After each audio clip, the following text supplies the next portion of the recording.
Bonjour à tous, bonjour Nicolas Dupont-Aignan. Bonjour Guillaume Daret. Vous serez cet après-midi avec les chefs de parti aux côtés du Premier ministre qui va faire le point sur l'évolution de cette pandémie, sur sa stratégie. Emmanuel Macron doit s'exprimer la semaine prochaine. Qu'est-ce que vous en attendez cet après-midi ? C'est ma 10e réunion avec le Premier ministre ou son prédécesseur. Et j'en attends un changement, enfin un changement, qu'il écoute un peu. Et je vais lui remettre quelque chose, je vais vous montrer, qui est très simple, que j'ai fait hier soir avec mon petit crayon et ma petite règle. C'est exactement le nombre de morts par habitant. 700 morts par million d'habitants en France, 160 en Allemagne, 15 au Japon. Et ce qui est incroyable, c'est que cette différence, c'est dans le pays où il y a plus de règles bureaucratiques. C'est dans le pays où on a interdit les commerces. C'est dans le pays où on a fait les confinements le plus sévères. C'est dans le pays où il y a des attestations pour aller promener son chien, qui a le plus de morts.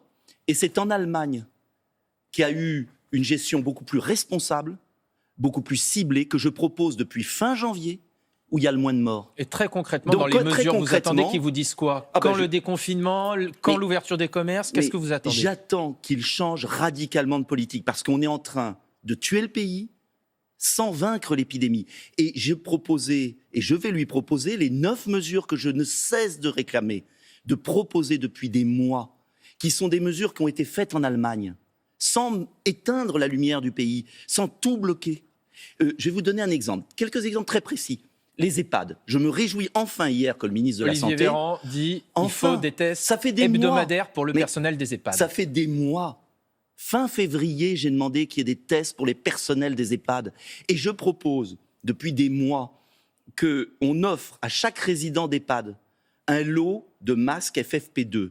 C'est pas ce masque-là, hein, c'est pas le masque chirurgical, c'est le masque protecteur que les infirmiers ont. D'ailleurs, dans les blocs opératoires, ils se battent pour en avoir, pour que les anciens puissent recevoir leur famille en étant protégés. Vous voulez aussi renforcer l'isolement. Est-ce qu'il faut, oui ou non, rendre obligatoire l'isolement des personnes malades, Nicolas Ce serait Dupont-Aignan ? absurde, parce que si on le faisait, ils ne se testeraient plus.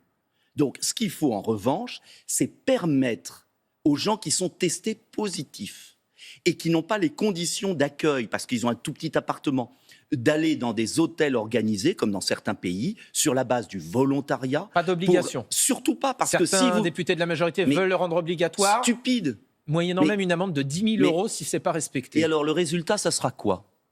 C'est que les gens vont se cacher d'être positifs. Est-ce qu'un jour, on va comprendre dans notre pays que l'on pourra vaincre l'épidémie si on traite les Français en adultes ? Je vous ai montré ce petit schéma. Pourquoi Mme Merkel a réussi ? Pourquoi M. Macron a échoué ? Parce que Mme Merkel a pris les Allemands en adultes. Elle a dit, par exemple, on ne va pas fermer les commerces. C'est absurde. Et les règles sanitaires sont respectées. En revanche, vous faites attention. Elle a pris, je prends un autre exemple, les contrôles des frontières sont beaucoup plus sévères en Allemagne, où il faut un test pour entrer, qu'en France. Ça fait des mois que je demande qu'on exige un test à l'entrée en France. Est-ce que vous savez, on vous demande votre attestation pour sortir de chez vous, et il n'y a pas besoin de papier pour rentrer en France pour tous les pays de l'Union européenne. C'est complètement dément ce qui se passe dans notre pays. Je pourrais vous parler des lits de réanimation, les petits commerces. je voudrais vous parler des soins. Vous avez évoqué il y a quelques instants les petits commerces. Oui. Le Black Friday, cette opération promotionnelle devrait être reportée. Les grandes enseignes, Amazon, semblent d'accord. Bruno Le Maire l'a annoncé hier. Bonne nouvelle ou pas ? Bonne nouvelle, mais attendez, on nous prend pour des imbéciles. Pourquoi ? Parce que les sites internet, ils marchent toujours. On fait croire... Attendez, c'est extravagant ce qui se passe dans le pays. Je crois que notre pays devient dingue. Le Black Friday l'an dernier, c'est 6 milliards d'euros. D'accord. C'est 5 milliards en commerce physique. Oui, en attendant. 1 milliard seulement en commerce digital. Attendez, en attendant. Aujourd'hui, là, demain, après-demain, les sites internet sont ouverts, les rayons des supermarchés ont des scotch sur les rayons, et les commerces sont fermés alors qu'il n'y a aucun risque sanitaire à aller dans un commerce. La preuve, c'est que tous les Français vont dans les commerces dits essentiels. Ça veut dire qu'on est dans un pays de fous où un homme, à l'Élysée, décide ce qui est essentiel et pas essentiel. Les libraires, c'est pas essentiel.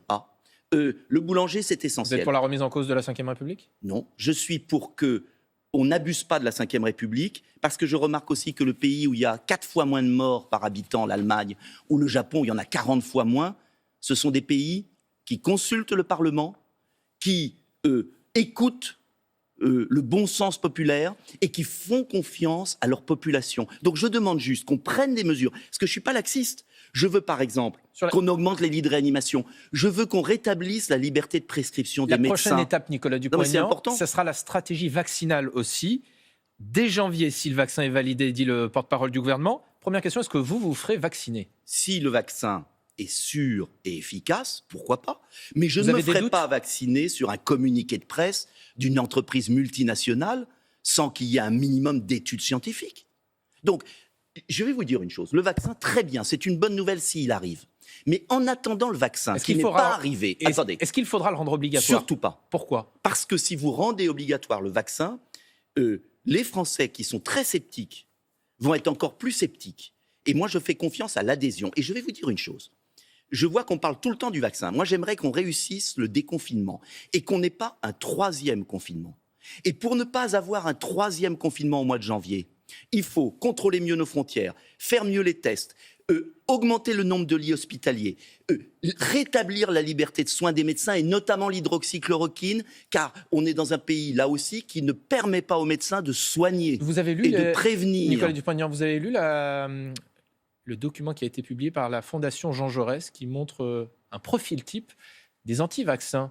Ceux qui ont voté pour vous font partie des personnes les plus récalcitrantes au vaccin. Comment vous l'expliquez ? Il y a un problème de confiance. Le gouvernement nous a menti sur les masques, nous a menti sur les tests, nous ment aujourd'hui sur les lits de réanimation.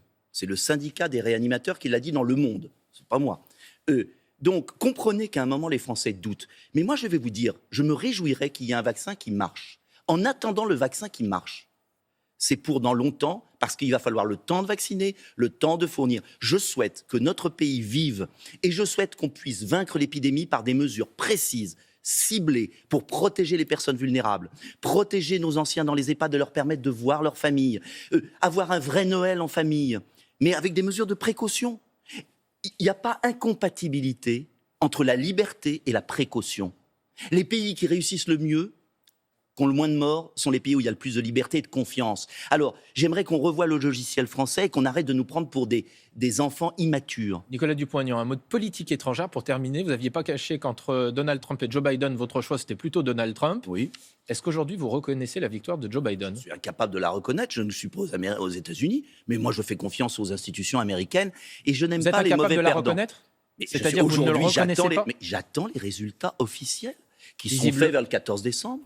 Mais pourquoi j'attends les résultats officiels, point. La Géorgie, par exemple, a expliqué aujourd'hui que Joe Biden avait bien remporté cet État. Mais, écoutez, selon CNN, j'ai regardé ce matin, 73 600 000 voix contre 79 millions à Joe Biden. Moi, je respecte les institutions, je ne suis pas américain, je ne vais pas me mêler, c'est déjà assez compliqué comme ça en France. Je souhaite une seule chose, c'est que mon pays retrouve la liberté et que les Français puissent vaincre cette épidémie qui est en train de détruire la France. Et c'est ça qui m'importe, c'est mon boulot de Français. Que vous direz je suis un homme politique français, je ne suis pas un homme politique américain. C'est ça que vous direz cet après-midi à Jean Castex. C'est à vous, Laurent.